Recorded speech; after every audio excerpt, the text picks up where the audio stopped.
Hello friends, today's issue. Rion Sumiyoshi performed a quadruple toe loop. Gabriella Papadakis told how she had an abortion during the 2021 World Cup. Alina Zagitova spoke about the boxing match with the Russian singer. Well, now about this and other news. 19-year-old Japanese figure skater Rion Sumiyoshi performed a combination of a quadruple toe loop, a triple toe loop in training. The athlete posted a video of a successful attempt on social networks. Sumiyoshi is trained by Kojiro Kajima, Noriko Sato, and Mio Sato. At the 2022 World Junior Championships, she took 8th place. The silver medal of the Junior Championship of Japan, 2022 helped her qualify for the tournament. Sumiyoshi performed twice at the Adult National Championship. In 2021 she became 12th, in 2022 she took 8th place. Rion's best result in the Junior Grand Prix Series was shown in 2018 when she took 3rd place at the Canadian round.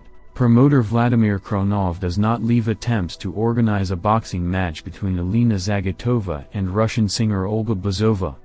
This was first discussed in June, when the figure skater sparred with two-time Olympic champion Oleg Saitov as part of the Moscow Sports Day. We are negotiating. The fight is planned for December, at which time Zagitova is involved in the ice show. Perhaps the fight will take place a little earlier. I really want this to happen. It will be a very bright cherry on the already infinitely beautiful cake of Russian boxing.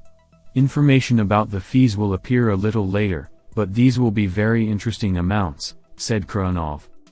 Alina Zagitova herself spoke about a possible boxing fight with Olga Blazova. Until I feel that I want to fight with someone, to fight. While all this is not about me. But who knows? I never predict the future. In boxing, you can throw out some of your anger and negative emotions in training. And, of course, I also like the spectacle, said the Olympic champion. Yevgeny Plushenko, who has recently been increasingly compared with Tutberidze, spoke about his shocking cases in coaching last week. The two-time Olympic champion said that at the initial stage of his coaching career he did not shy away from working with absolute beginners. He was engaged in their preparation and came to training by 6 o'clock. And when his academy began to grow and it was necessary to hire additional specialists, the former skater ran into problems. He had to fire 17 coaches, as they showed the wrong attitude to work. I'm standing at the rink at 6:30, there is no specialist on site, and her group is waiting. I think, where is she? I go out into the street, and she stands, smokes. After that, she was promptly removed. It was such that children were beaten on the ice, thrown into the side. There are also such experts. There were times when children got concussions.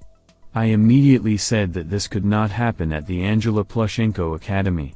I will not allow children to be pinched, pricked with needles, given cuffs on the back of the head, or humiliated. We don't have a concentration camp. We make sure that children treat their sport with love.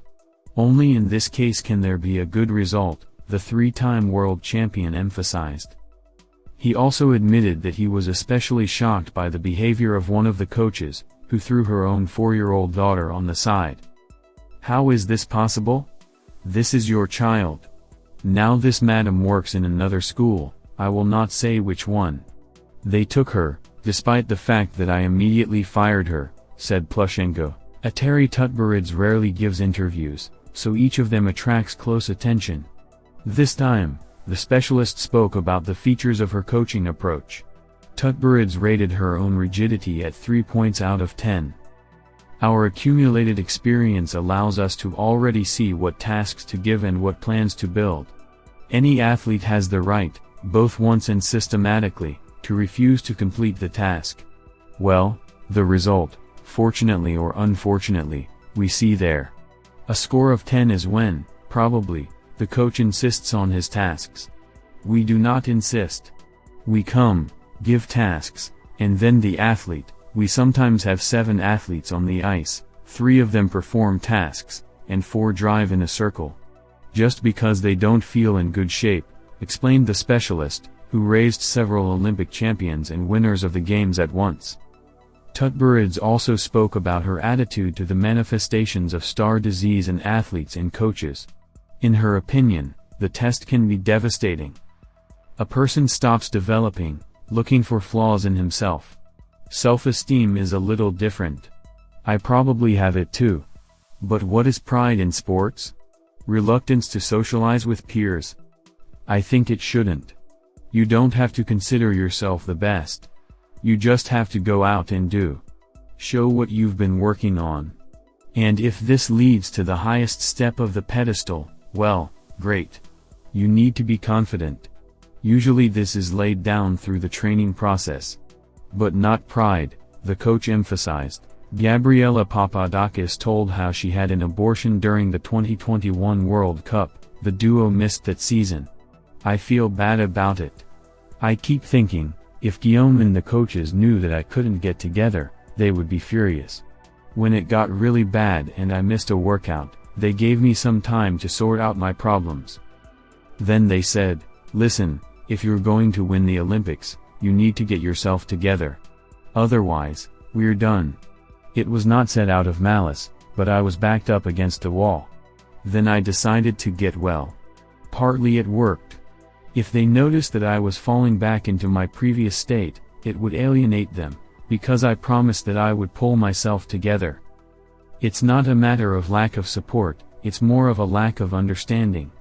When I said that I couldn't train, people said, you can't, but you don't want to. No, I really couldn't. Desire has nothing to do with it. Only someone who has experienced something similar can understand what I have endured. It all started a year ago. This coincided with the moment when I had an abortion during the World Cup. We can say that after that everything went downhill. I announced that I had an abortion. They visited me, everything seemed to be fine.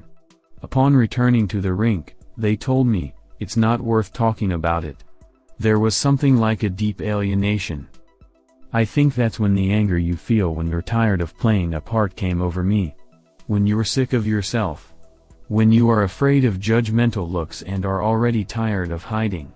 When I got pregnant, I blamed myself. I'm an athlete, so I have no right to get pregnant.